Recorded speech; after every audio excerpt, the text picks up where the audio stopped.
Narito ang malalaki at makabuluhang balita ngayong araw. Hataw Balita ngayon. May good news po tayo para sa mga motorista dahil ipatutupad na po ang rollback sa presyo ng mga produktong petrolyo simula po ngayong araw ng Martes, May 7. Batay sa abiso ng mga kumpanya ng langis kahapon, matatapisan ng 90 sentimos ang presyo ng kada litro ng diesel. Magkakaroon din ng rollback na 75 sentimos sa presyo ng kada litro ng gasolina, habang piso at 5 sentimos naman ang mababawas sa kada litro ng kerosene. Ayon sa industry players, bunsod pa rin ito ng humihinang geopolitical tensions na nangyayari sa Middle East, partikular na sa Israel at Gaza, at ng pagbaba sa demand sa langis ng Estados Unidos. Hataw Balita ngayon. Nanindigan si Pangulong Ferdinand Marcos Jr. na hindi gagamit ng water cannon ang Pilipinas laban sa China bilang ganti sa ginagawa nitong pambobomba ng tubig sa mga sasakyang pandagat ng bansa sa West Philippine Sea. Iginiit ni Pangulong Marcos na hindi ito ang polisiya ng kanyang administrasyon. Dagdag pa ni PBBM, hindi gagawa ng anumang opensiba laban sa China ang bansa dahil posibleng magpataas lamang ito ng tensyon sa West Philippine Sea. We will not follow the Chinese Coast Guard and the Chinese vessels down that road because it's simply it is not the mission of our Navy, our Coast Guard, to start or to increase tensions. Their mission is precisely the opposite, is to lower tensions. Hataw Balita ngayon. Isinagawa kahapon, May 6, ng mga sundalong Pinoy at Amerikano ang Joint Counter-Landing Live Fire Exercise sa La Paz, Lawag, Ilocos Norte na bahagi ng nagpapatuloy na balikatan exercises. Ipinamala sa pagsasanay ng mga nasa 200 sundalo mula sa AFP at US Marines kung paano dedepensahan ng bansa ng pinagsanib na puwersa sakaling may malakop na mga dayuhan. Isasagawa naman bukas, May 8, ang Maritime Counter-Strike Exercise sa Lawag bago magtapos ang balikatan, 39-24 sa Biyernes, May 10. Hataw Balita ngayon. Iginit ng National Security Council o NSC na hindi na kailangan pang imbestigahan o siyasatin si Western Command Chief Vice Admiral Alberto Carlos kaugnay ng umano'y gentleman's agreement. Sa isang panayam kahapon, May 6, sinabi ni NSC Assistant Director General Jonathan Malaya na walang dahilan para magsagawa ng pagsisiyasat kay Vice Admiral Carlos dahil hindi naman talaga nangyari ang nasabing kasunduan. Binigyan din ito na hindi pumasok sa gentleman's agreement ng Pilipinas sa China. Pero insofar as the National Security Council is concerned, we see no reason why we should investigate Vice Admiral Carlos kasi wala ngang ganung agreement na nangyari. Hataw Balita ngayon. Nanguna si Justice Secretary Crispin Boying Remulla sa mga miyembro ng gabinete ni Pangulong Ferdinand Marcos Jr. na may pinakamalaking sweldo noong nakaraang taon. Batay sa datos ng Commission on Audit o COA, si Remulla ang highest paid sa lahat ng cabinet members na nakatanggap ng 7.07 million pesos na sinundan naman ni Special Assistant to the President to Secretary Antonio Lagdameo Jr. na may 6.98 million pesos na sweldo noong 2023. 558,000 pesos naman ang tinanggap ni Vice President at Education Secretary Sara Duterte na sweldo at allowance na pangalawa sa pinakamababa, habang si Agriculture Secretary Francisco Chu Laurel naman ang lowest paid na may 418,000 pesos na sweldong natanggap. Hataw Balita ngayon.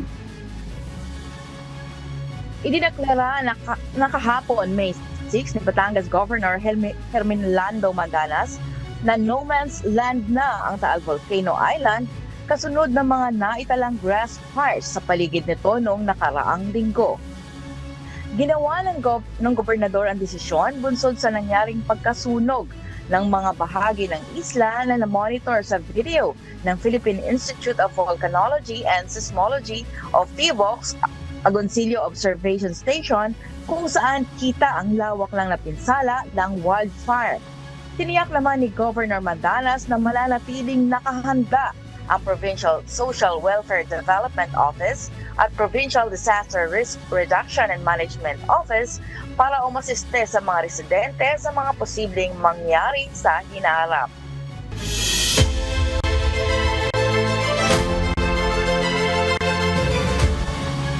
Nakikipag-ugnayan na si Pangulong Ferdinand Marcos Jr. kay Vice President at Education Secretary Sara Duterte para maibalik ang dating school calendar sa bansa. Hinihingi na ng Pangulo ang konkretong plano para rito dahil kinakailangan na anyang maibalik ang old school calendar para sa mga batang mag-aaral. Ayon kay PBBM, mahalaga na maibalik na ang dating school schedule sa susunod na taon bilang proteksyon sa matinding init ng panahon.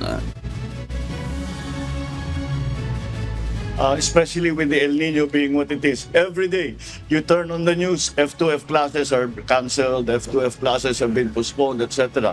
So talagang kailangan na. So yes, that's part of the plan that we are trying to do to bring it back already to the old schedule. I think it will be better for the kids.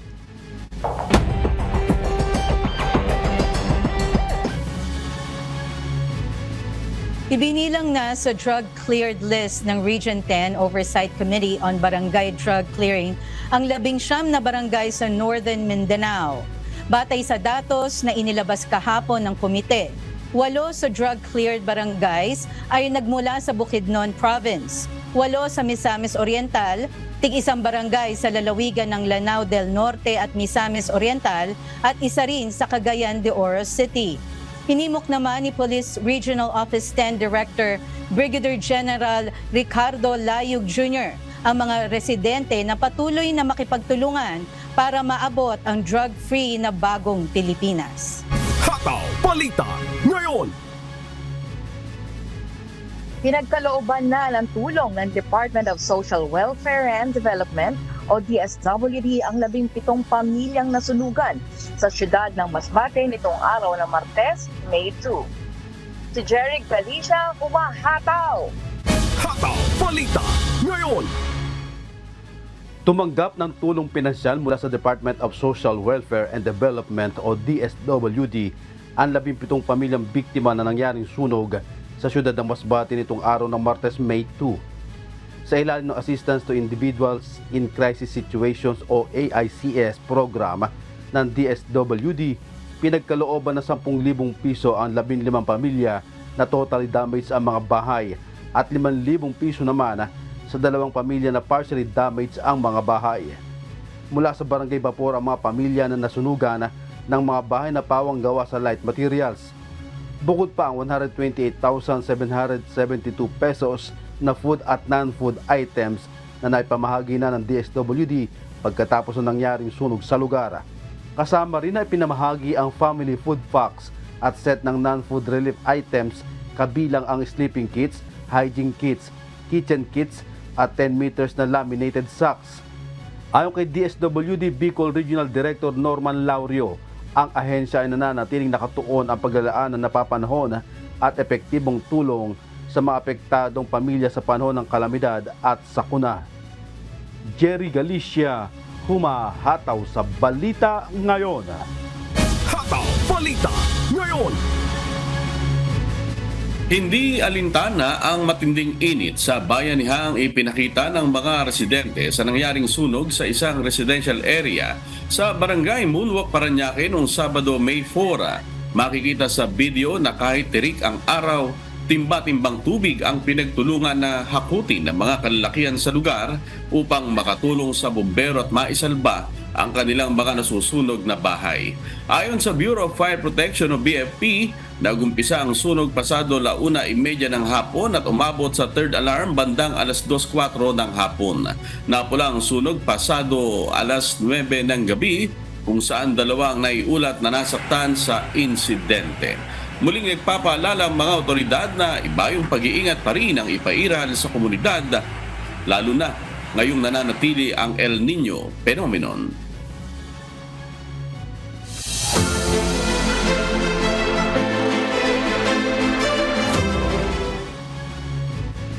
Nagpahayag na ng pakikiisa ang Philippine Association of State Universities and Colleges o PASOK sa ginawang pagkondena ng Catanduanes State University kaugnay sa pagpasok ng Chinese research vessel sa karagatang sakop ng probinsya. Si Brian Baldarahe, humahataw. Hataw Balita ngayon. Suportado ng iba't ibang universidad at kolehiyo sa Bicol Region ang Catanduanes State University kaugnay sa pagkondena nito sa ginawang pagpasok ng Chinese vessel sa karagatang sakop ng nasabing probinsya noong nakaraang linggo. Sa inilabas na pahayag ng Philippine Association of State Universities and Colleges o PASUC sa Bicol Region, kahapon May 6, iginiit ng samahan na dapat manaigang batas kaugnay sa pagpoprotekta sa soberanya ng bansa laban sa mga dayuhan. Naniniwala rin ang asosasyon na hindi dapat daanin sa puwersa kundi bagko sa mapayapang pag-uusap lalo na pagdating sa territorial dispute ng bawat bansa. Sa huli, nanawagan din ang grupo sa mga Pilipino na maging mapagmatiyag at magkaisa upang patuloy na maprotektahan ang karapatan ng bansa sa sariling teritoryo. Matatandaan noong nakaraang linggo, unang naglabas ng pahayag ng pagkokondena ang Catanduanes State University kaugnay sa iligal na pagpasok ng research vessel ng bansang China sa karagatang sakop ng probinsya ng Catanduanes. Napag-alaman din na mayroon umanong ibinabang mga equipment ang barko ng China na posibleng ginagamit sa isang maritime research. Brian Baldarahe, humahataw sa balita ngayon. Hataw Balita ngayon. Epektibo na ang price freeze sa buong Bangsamoro Autonomous Region in Muslim Mindanao o BARMM matapos ang deklarasyon sa buong rehiyon dahil sa El Nino phenomenon. Layunin ng nasabing price freeze na maprotektahan ang mga mamimili sa biglaang pagtaas ng mga bilihin at posibleng pagtaas ng inflation sa lugar. Dahil dito, hindi maaaring tumaas o bumaba ang presyo ng mga pangunahing bilihin sa loob ng 60 araw. Ayon sa Bangsamoro Government, umabot na sa mahigit 31,500 magsasaka ang apektado sa riyon dahil sa El Nino. Habang nasa mahigit 32,000 hektarya ang lupain naman ang napinsala. Based on studies, it appears na magtatagal pa ho ito. It will take another month or two bago ho tayo makaranas nung unti-unting pagbalik sa normal nung ating pong temperatura. Meron na ho tayong mga naibigay na mga initial responses because of the drought. Meron na ho tayong mga welfare goods, care of the Ministry of Social Services and Development na naipamigay na ho. Hataw Balita ngayon. Bumaba ang bilang ng mga turistang bumisita sa isla ng Boracay nitong buwan ng Abril ngayong taon. Batay po sa ulat ng Malay Tourism Office, mabot sa 182,647 ang tourist arrival sa isla mula April 1 to 30, 2024. Mas mababa ito ng 14.5% sa kaparehong buwan noong taong 2023 na umabot sa 213,736 tourists ang bilang. Kapansin-pansin din ang pagbaba ng domestic tourist na mula 171,897 ay naging 145,455 na lamang ngayong taon. Isa sa mga nakikitang dahilan dito ay ang abalang naidudulot sa mga turista pagpasok sa isla. Pagdating pa lamang sa Jetty Port ay kailangan nang pumila sa 3 counter para makakuha ng ticket papasok sa isla. Mahaba rin ang pila, lalo na kapag peak season, lalo't malit lamang ang Katiklan Jetty Port. Malaking fee rin ang babayaran ng mga turista sa Pantalan tulad ng 300 pesos na environmental fee, arrival port fee, departure fee, pamasahe sa bangka at snorkeling fee. Hataw Balita ngayon.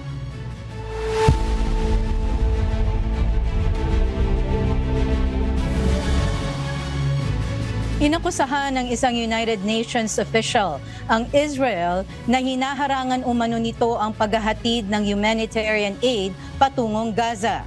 Ito ang humahataw na balita ni Miguel Rey de Leon.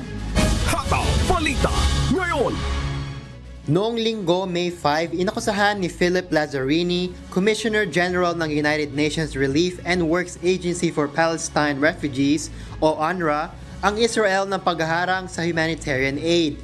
Aniya, sa loob ng 2 linggo, 10 beses na nag-interfere ang Israel sa flow ng pagbibigay ng humanitarian aid. Kabilang narito ang pamamaril sa mga convoy, pag-aresto sa mga kawani ng UN, pagbabanta gamit ang mga armas, at mahabang pagkaantala sa mga checkpoint. Samantala, batay sa isang UN report na inirelease noong buwan ng Marso, palapit na ang famine sa Gaza at inaasahan sa buwan ng Mayo ay kakalat na ito sa hilagang bahagi ng lugar at posibleng lalawak ito sa buong region sa buwan ng Hulyo. Iginiit ng United Nations na obligasyon ng Israel na tiyakin ang pagkakaloob ng pagkain at pangangalagang medikal sa populasyon dahil sila ang occupying power sa Gaza. Miguel Rey de Leon, humahataw sa Balita Ngayon. Hataw Balita Ngayon. Pinuri ni Chinese President Xi Jinping ang magandang ugnayan ng China at France bilang isang modelo sa pandaigdigang antas. Dumating ang opisyal sa Paris noong linggo para sa isang bihirang pagdalaw sa gitna ng mga alitan sa kalakalan sa European Union o EU. Ito ang humahataw na balita ni Erica Luzon. Hataw Balita Ngayon. Inaasahan na hihikayatin ni French President Emmanuel Macron si Chinese President Xi Jinping na bawasan ang mga hindi pantay na kalakalan at gamitin ang kanyang impluwensya sa Russia hinggil sa digmaan sa Ukraine. Nagkakaroon ng isang pagpupulong nitong Lunes, May 6, si President Macron kasama si European Commission Chief Ursula von der Leyen. Ang mga pagkakawatak-watak sa European Union o EU, lalo na sa France at Germany, ay maaaring magpahina sa kakayahan nito na impluwensyahan ang bansang Asyano. Samantala, patuloy na naghahanap ng paraan ang France para sa pagbubukas ng merkado ng China sa kanilang mga agrikultural na produkto at resolbahin ang issue hinggil sa intelektual na karapatan ng French cosmetic industry. Nais ng France na pilitin ng China na patahimikin ng Moscow sa kanilang operasyon sa Ukraine, ngunit tila walang malaking progreso maliban sa desisyon ni President Xi na tawagan si Ukraine President Volodymyr Zelensky para sa unang pagkakataon matapos ang pagbisita ni Macron sa Beijing noong nakaraang taon. Erica Luzon, humahataw sa Balita Ngayon.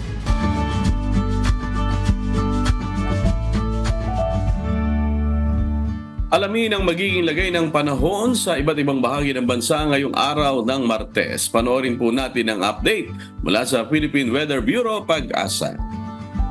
Sa kasalukuyan po ay wala pa rin tayong binabantayan na low pressure area o bagyo sa loob at labas ng ating Philippine Area of Responsibility. Ngunit kung makikita po natin dito sa satellite image, meron po tayong mga cloud clusters na nasa labas po ng PAR. Although sa ngayon po, itong mga cloud clusters na to ay hindi makaka-apekto sa anumang bahagi ng ating bansa ngayong araw at magpapatuloy pa rin po yung epekto ng easterlies or yung mainit na hangin na nanggagaling sa dagat Pasipiko. Kaya asahan pa rin po natin yung mainit at maalinsahang panahon ngayong araw at may mga chance din ng mga panandali ang buhos ng ulan. Although this coming weekend may posibilidad po na may papasok na weather disturbance sa loob ng ating Philippine Area of Responsibility at posibleng makaapekto sa ilang bahagi ng Mindanao area. Kaya continuous pa rin po yung monitoring natin at mag-antabay lamang sa updates na ilalabas ng Pag-asa sa mga susunod na araw. Sa ngayon po sa kalagayan ng ating karagatan, wala pa rin po tayong gale warning na nakataas sa anumang baybayin ng ating bansa. Asahan pa rin po natin yung banayad hanggang sa katamtaman ng mga pag-alon sa ating mga karagatan. Kaya malaya pa rin po mga kapalaot yung ating mga kababayan na may mga maliit na sasakyang pandagat. Ngayong umaga, si Haring Araw ay sisikat ng 5:31 a.m. at lulubog mamayang 6:14 p.m. At napanood po natin ang update mula kay Pag-asa Weather Specialist Rhea Torres. Tandaan, sa bawat araw na ating nasisilayan, tayo magpasalamat sa Diyos na may lalang.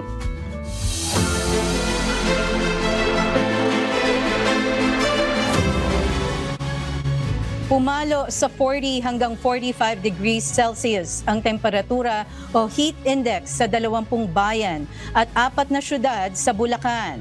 Dahil dito, dumaraing at nahihirapan na rin ang mga construction workers sa probinsya. Sa hirap at pagod, dulot ng matinding init at takot na makaranas ng heat stroke. Si Nestor Torres, humahataw. Hataw Balita ngayon. Apektado na ang mga manggagawa sa construction site sa Bulacan dahil sa epekto ng El Nino phenomenon. Kahapon, May 6, umakyat na sa 40 hanggang 45 degrees Celsius ang temperatura sa 20 bayan at syudad sa lalawigan. Isa ang bulubunduking lugar ng Doña Remedios Trinidad na nakapagtala ng mataas na heat index kahapon na umabot ng hanggang 44 degrees Celsius.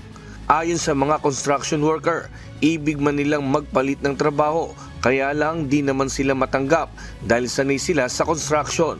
Kaya kahit mainit, tuloy-tuloy lang silang maghalo ng semento at magtayo ng pundasyon para lang may maitustos sa pangangailangan at pagkain ng kani-kanilang pamilya. Kanya-kanya na lang din silang diskarte para makaiwas sa heat stroke. Nandyan ang magbaon sila at uminom ng tubig na malamig, magsuot ng sombrero, magtakip ng bimpo o di kaya ay titigil na lang sa trabaho kapag talagang sobrang tindi ng init. Mainit, kaya kailangan magtiyaga dahil kailangan magtrabaho. Kahit mainit. Pero yung iba na mga kasamahan, pagka sobrang init naman, siyempre sumisilong pa rin kami, saka uminom kami ng tubig na malamig, kahit paano. Maraming pinagkakagastusan. Kailangan talaga kumayo kahit may sobra init. Kailangan talaga magtrabaho. Nagpaalala naman ang bayan ng Doña Remedios Trinidad o DRT sa mga construction worker na agahan ang pasok sa construction site at kung tirik ang araw ay huminto muna sa paggawa at ituloy lang ito sa bandang hapon upang makaiwas sa heat stroke. Siyempre yung trabaho sa labas, outdoor, medyo delikado talaga kasi exposed sa sobrang init ng panahon. Sa mga opisina naman, magaganda naman yung mga air conditioning system natin sa mga opisina, kaya nare-regulate yung temperature. Normally yata yung ibang may mga project o gawain sa labas, nag-adjust sila ng oras ng pasok. Inaagahan na nila. From 6:30, 11, humihinto na, babalik na lang sila ulit mga medyo pahapon na. Nag-flexi time para yung peak ng init na kasilong yung mga trabahante. Paalala naman ng Bulacan Public Health Office sakaling makaramdam ng pagkahilo dulot ng matinding init, makabubuting magpahinga muna at uminom ng maraming tubig. At kung kailangan ay dalhin sa pinakamalapit na health center o hospital upang agad itong mapatingnan sa doktora. Nestor Torres, humahataw sa balita ngayon. Hataw Balita ngayon. Idinakdera na ng Bureau of Fisheries and Aquatic Resources o BFAR na red tide free na ang coastal waters na sakop ng bayan ng Milagros, Masbate. Si Jerry Galicia, humahataw! Hataw Balita ngayon. Inalis na ng Bureau of Fisheries and Aquatic Resources o BFAR ang pagbabawal sa panghuli, pagtitinda at pagkain ng anumang uri ng shellfish sa karagatang sakop ng bayan ng Milagros. Kasunod ito ng pagdedeklara ng ahensya na ligtas na o negatibo na sa paralytic shellfish toxins o red tide ang coastal waters ng Milagros. Ayon kay BFAR Bicol Information Officer Rowena Briones, bukod pa sa karagatan ng Milagros ay wala na ring red tide sa 3 pang lugar na o nasa red tide monitoring area sa rehiyon batay sa latest shellfish bulletin na inilabas nitong araw ng Biyernes, May 3. Ang 3 pang lugar sa Kabikulan na nasa monitoring ng BFAR ay ang Sorsogon Bay at Huwag Lagoon sa Matnog, Sorsogon at coastal waters ng Mandaon sa Masbate. Halos 4 na buwan simula ng buwan ng Pebrero na magpositibo sa red tide toxins ang karagatan ng Milagros. Sa kasalukuyan, pinahihintulutan na at maaari ng manguha, magbenta at magbiyahe ng anumang uri ng shellfish na mula sa karagatan ng bayan ng Milagros. Ayon pa sa Shellfish Advisory ng BFAR Central Office, negatibo na sa PSP simula pa ng 3 linggo sa pamagitan ng water sampling sa lugar. Sa ngayon ay patuloy pa rin ang regular na pagsasagawa ng pagsusuri sa water sampling sa iba't ibang monitoring areas upang matiyak ang kalusugan ng publiko at ligtas at maging sa pag-iingat sa industriya ng pangisdaan sa rehiyon.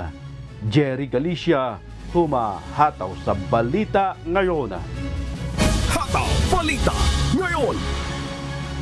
Pangangalaga ng marine resources ng Siargao Island kabilang sa pinagtutuunan ng pansin ng Department of Environment and Natural Resources ngayong Month of the Ocean. Si MJ Vasquez humahataw. Hataw Balita Ngayon. Taong 1996 nang ideklara ang isla ng Siargao bilang Siargao Island Protected Landscape and Seascape base sa Presidential Proclamation No. 902 sa ilalim ng National Integrated Protected Area System o NIPAS. Ang mayamang karagatan ng isla ay isa sa mga itinuturing na largest marine protected area. Kabilang din ito sa 5 travel gems ng bansa. Kaya naman malaki ang pinsalang maidudulot nito sa Philippine biodiversity kung mapababayaan. Kaya kasabay ng selebrasyon ng Month of the Ocean ngayong taon, isa ang Siargao Island sa pinagtutuunan ng pansin ng Department of Environment and Natural Resources o DENR at Biodiversity Management Bureau o BMB na mapangalagaan. Katulad nga ng ating tema, which is on blue economy, ang ating kagawaran din ay tinitignan kung paano mababalanse ang conservation and development given the benefits that we get from our coastal and marine resources. We're trying to develop safeguards as well. Ayon sa BMB, isa rin sa pinahahalagahan ng kagawaran ay ang pangalagaan ng mga mangrove forest sa bansa. Kaya naman sa field visit na isinagawa ng DENR at BNB sa Siargao, kabilang ang Del Carmen Mangrove Area at Sugba Lagoon sa mga nai-highlight na lugar sa isla. Hindi lang dahil sa economic opportunity na mayroon sa mga lugar na ito, kundi maging ang malaking parteng nagawa nito sa buhay ng mga residente. Pagdating ng bagyo, sinasabi talaga nila kung wala yung mangrove dyan, patay kami kasi didiretso yung hangin at saka yung tubig sa kanila. Nagpapasalamat kami sa mga mangrove namin dito, sa kapal ng mangrove namin dito. Kasi kung wala yan, sira yung bahay namin. Hindi namin alam kung anong mangyayari sa pamilya namin. Sa temang Develop a Sustainable and Equitable Blue Economy, ayon sa BNB, ay mas bibigyan pa nila ng pansin sa kanilang mga programa ang pangangalaga sa karagatan na pangunahing pinagkukunan ng pagkain at hanap buhay ng mga tao. Katuwang sa mga hakbang na ito, ang Sustainable Interventions for Biodiversity, Ocean and Landscape o USAID CIBOL, Department of Agriculture, Bureau of Fisheries and Aquatic Resources, Community Organized for Resources Allocation o CORA, ASEAN Center for Biodiversity at ang UNTV Ocean Care Initiative ay patuloy na nakasuporta sa pangangalaga ng ating mga karagatan. MJ Vasquez, humahataw sa Balita Ngayon. Hataw Balita Ngayon. Bilang pakiisa sa paggunita ng Month of the Ocean ngayong buwan ng Mayo, nagsagawa ng cleanup drive ang UNTV Ocean Care Initiative sa iba't ibang lugar sa Bicol Region. Naging pangunahing katuwang sa nasabing aktibidad ang Members Church of God International o MCGI kasama ang mga government at non-government agencies sa rehiyon. Si Brian Baldarahe, humahataw! Hataw Balita Ngayon.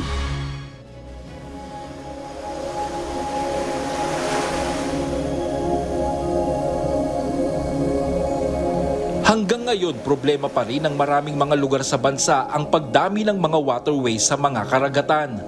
Bukod sa panganib kasi na dulot nito sa kalikasan, apektado din ang kabuhayan ng marami, lalo na ang mga kababayan natin na nasa sektor ng pangingisda.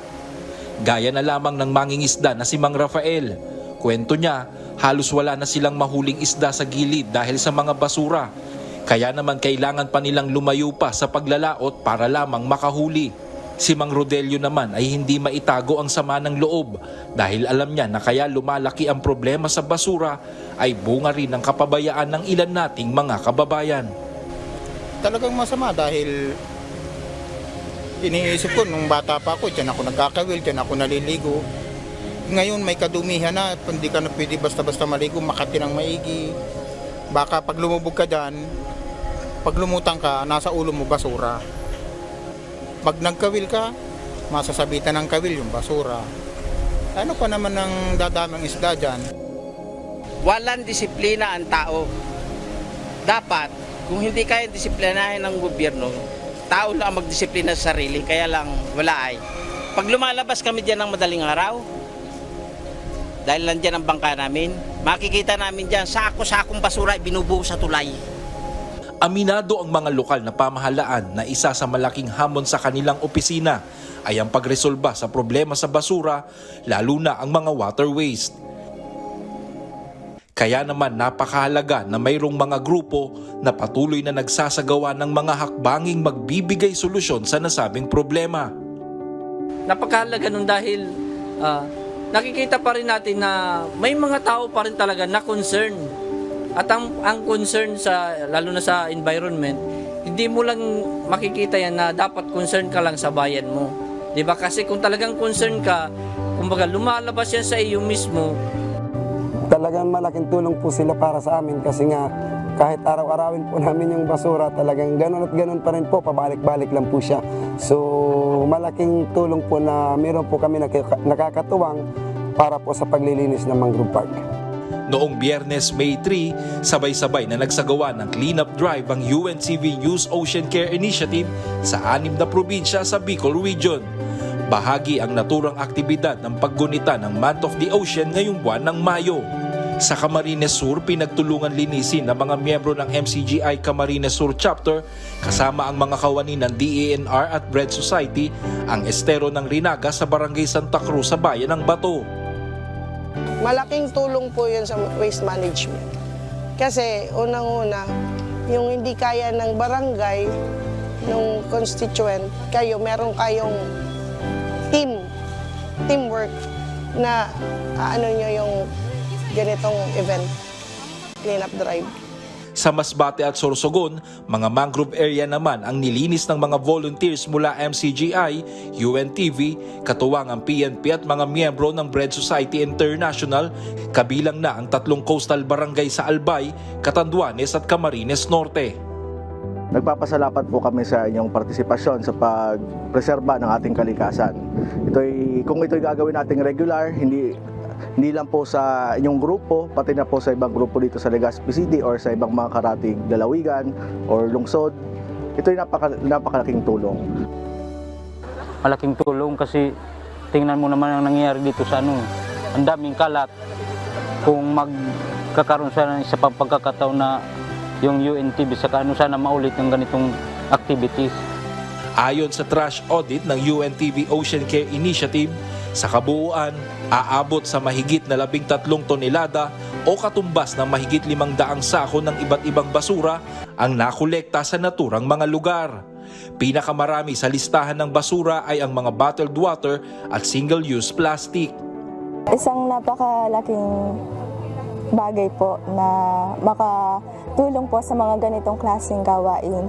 Kasi po, hindi lang po tayo nakakatulong sa isang particular na lugar na kailangan pong linisin, kundi sa kapaligiran po natin. Sana magkatulong-tulong tayo bilang sa hanay po natin ng mga members ng MCGI. Sana maibahagi rin natin sa mga kapatao po natin dito kung saan man lugar yung pagpapahalaga sa environment dahil sa nangyayari nga ngayong climate change. Samantala, abangan ng susunod pang mga coastal at waterway cleanup drive ng UNCV Ocean Care Initiative ngayong buwan na gagawin naman sa Mindanao at sa ibayong dagat. Brian Baldarahe, humahataw sa balita ngayon.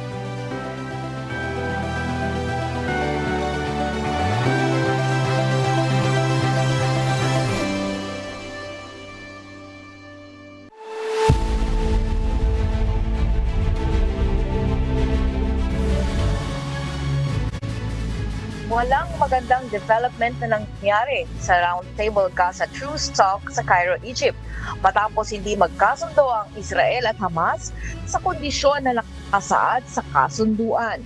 Dahil dito, sinisi ng dalawang panig ang isa't isa sa naging resulta ng pag-uusap ukol sa usaping ceasefire sa Gaza.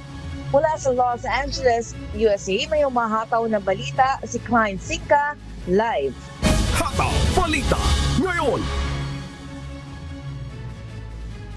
Hello, Clyde. Kailan ang susunod na pag-uusap ng mga opisyal at mediator sa ceasefire?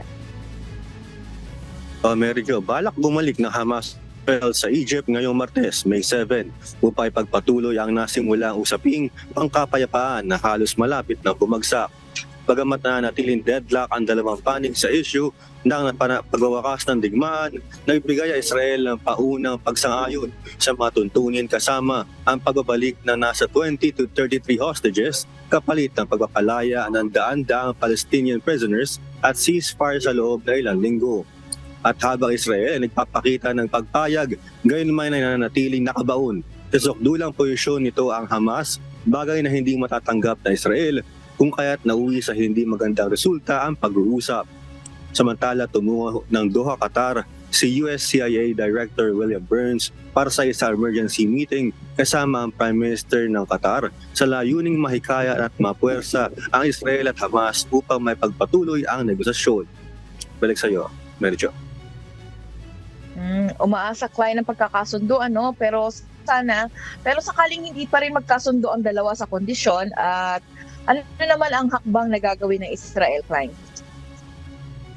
Medyo una nang sinabi at paulit-ulit ng sinabi na Israel na anuman ang pagkakasunduan ay tutuloy pa rin ito ang pagsalakay o pakikipagdigma sa Hamas. At dagdag pa nito, walang anumang pressure at walang desisyon ng anumang international forum ang makakapigil sa Israel sa pagtanggol sa sarili nito ni hindi na maulit sa ngayon, medyo. Yun, abangan natin yan, Klein.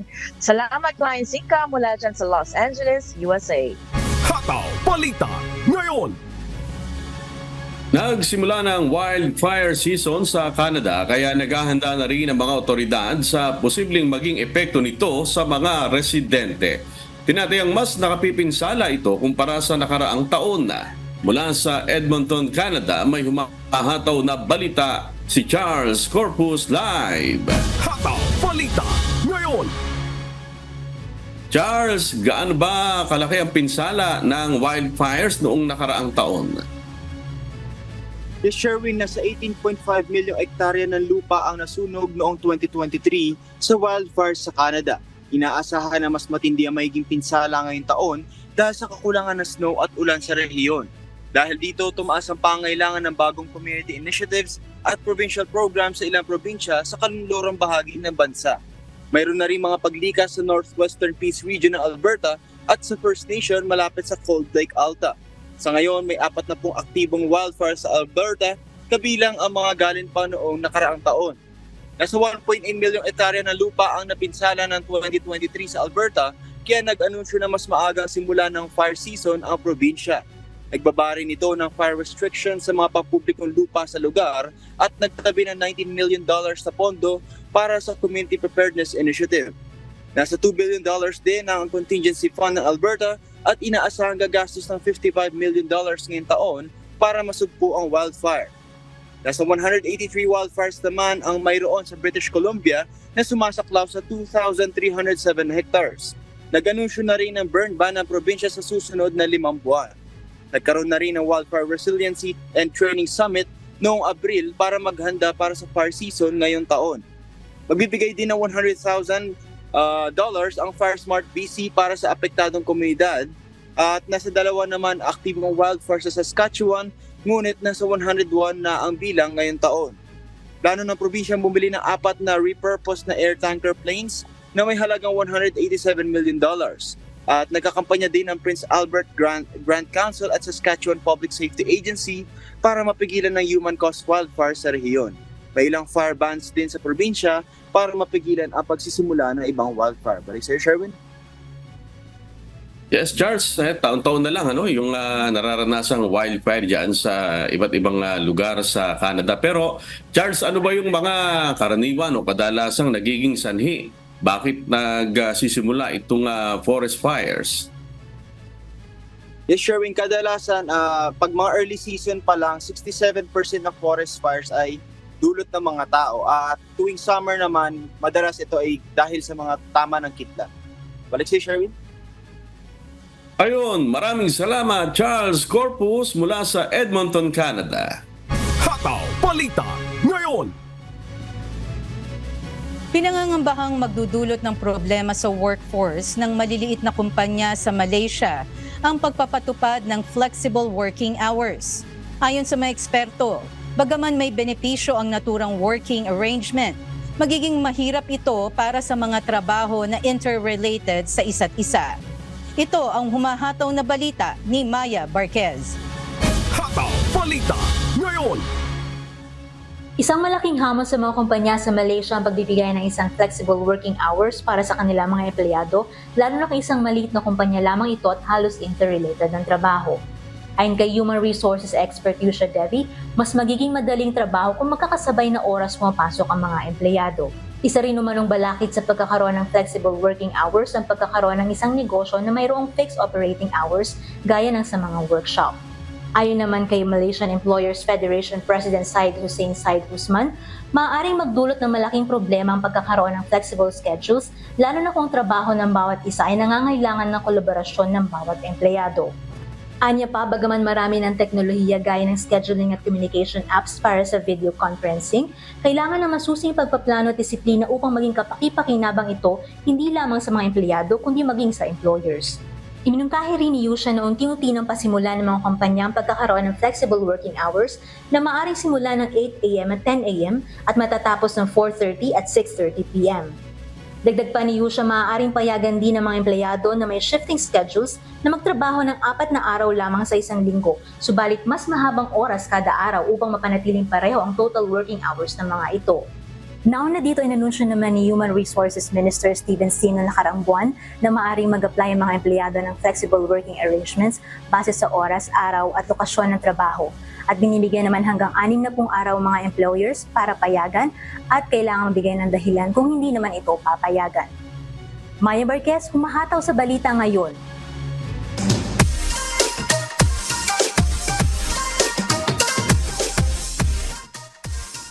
At sa atin namang shout out. Ayan, shout out po sa aking pinsan kay Redon Kulubong na nandyan sa Lucca, Italy ng happy birthday. Ingatan naman kayo dyan ng Panginoon. Bebs, kayo naman. Advance happy birthday naman sa kapatid ko na si Paul Saison ng Beaumont, California. Si Mamilet Malyari, shout out po sa inyo kay Sis Marie at Sis Yang at ganun din sa San Diego Fathers Club. Mary Jo. Deb, ako naman, una ay hello sa mga kaibigan nating nanonood dyan sa Brazil, sa Sao Paulo, Brazil. At dito naman sa Dolgoji, Seoul, South Korea, sa Busan, sa Daegu, at saka sa Gwangju. May mga kababayan tayong nanonood dito. Hello po sa inyong lahat. Happy watching po. Ayan, ihabol ko lang sila Elena Yang, tsaka sila Emma Chikuhara. Ayan, at siyempre sa ating mga taga-subaybay sa buong Pilipinas at sa iba't ibang panig ng mundo, ganun din sa mga tagapakinig ng Hataw Balita ngayon sa Radyo La Verdad 1350. Patuloy po namin kayong inaanyayahan sa pagpapatuloy ng mass indoctrination ng MCGI. Day 12 na po tayo, 7 p.m. Philippine Time, sa official MCGI social media accounts, kabilang ang MCGI channel, ang official YouTube channel ng members, Church of God International. Patuloy rin po namin kayong inaanyayahan na makiisa sa Global Prayer for Humanity tuwing Lunes hanggang Biyernes, alas 9:30 ng gabi. Ito po ay nakastream ng live sa lahat ng MCGI social media accounts. Ang Global Prayer for Humanity ay bukas po sa lahat, anuman po ang inyong relihiyon o lahi.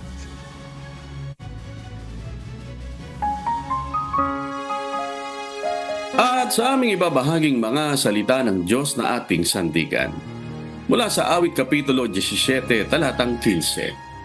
Tungkol sa akin, aking mamasdan ang iyong mukha sa katwiran. Ako'y masisiyahan pagka bumangon sa iyong wangis.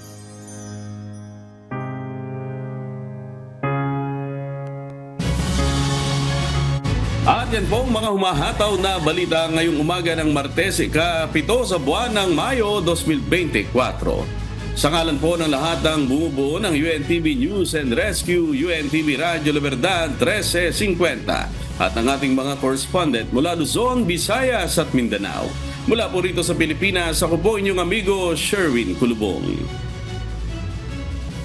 At yan po ang mga humahataw na balita sa iba't ibang panig ng mundo ngayong Tuesday morning, May 7, 2024. Mula rito sa San Diego, California, USA na tinaguriang Beach Paradise, ako si Beverly Saison. Ako naman si Mary Jo Moleriado mula dito sa maulan na Seoul, South Korea. At dito sa UNTV at sa UNTV Radyo La Verdad 1350, Diyos ang aming sandigan, serbisyo publiko ang aming pinahahalagahan. Susunod na po ang Good Morning Kuya. Salamat po sa Diyos at magandang umaga.